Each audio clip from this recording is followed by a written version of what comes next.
कार्तिक, एक काम करायचं, हर्षवर्धन भोसलेंनी ज्या बँकेकडून कर्ज घेतलंय त्याच्या मॅनेजरला जाऊन तू भेटायचंस. पण सर कशासाठी? सांगतो ना, सगळं सांगतो.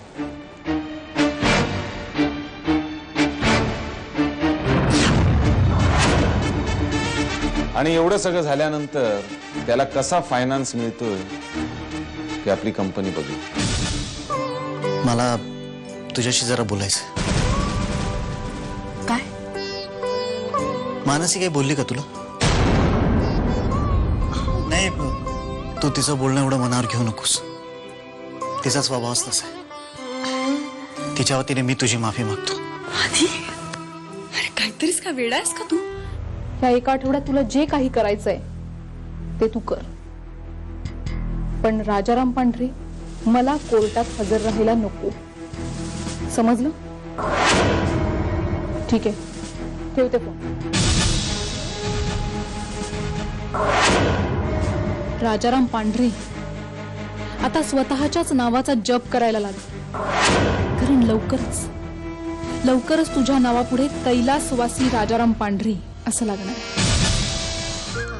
ते बघ जा तिकडे जा जा जा, घेऊन ये. शाबास शारदा,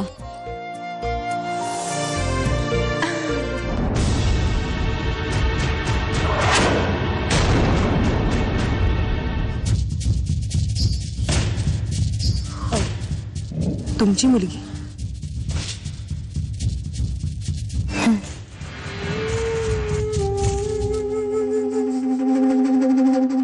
खूप गोड आहे. तू चंद्रपूर सोडून गेली होतीस? हो, गेले होते. एका प्रोजेक्टसाठी परत यावं लागलं.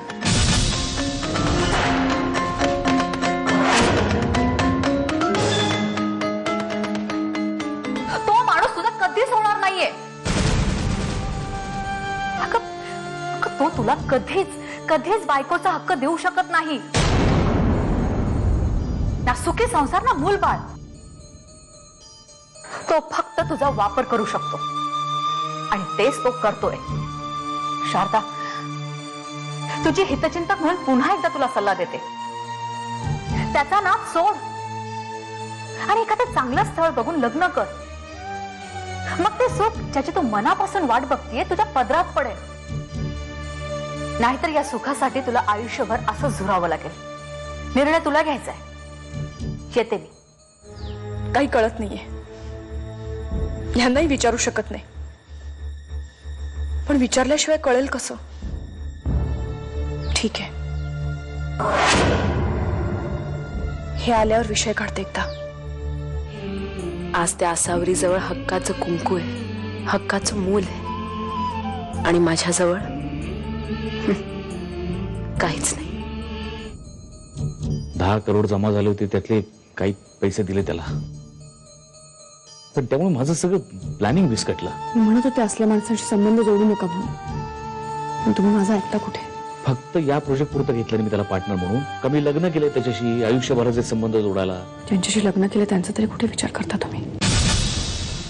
सगळ्याच बायका आपल्या नवऱ्याकडून घर खर्चाला पैसे मागतात, पण तुम्ही जर का प्रत्येक गोष्टीसाठी माझ्याकडून हिशोब मागणार असाल ना, तर मला नको ते पैसे. नाही मागत मी तुझ्याकडे काही हिशोब. आता तर झालं.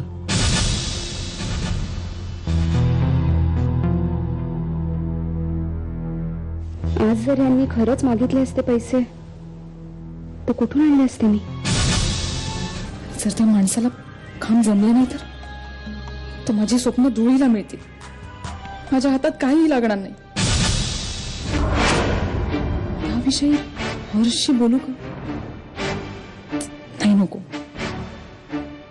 आता जर का मी हर्षची मदत घ्यायला गेले आणि त्याने माझ्यावरच डाव उलटवला तर प्रियंका, हा खेळ तू सुरू केलास, त्यामुळे तुलाच तो खेळावा लागणार शेवटपर्यंत.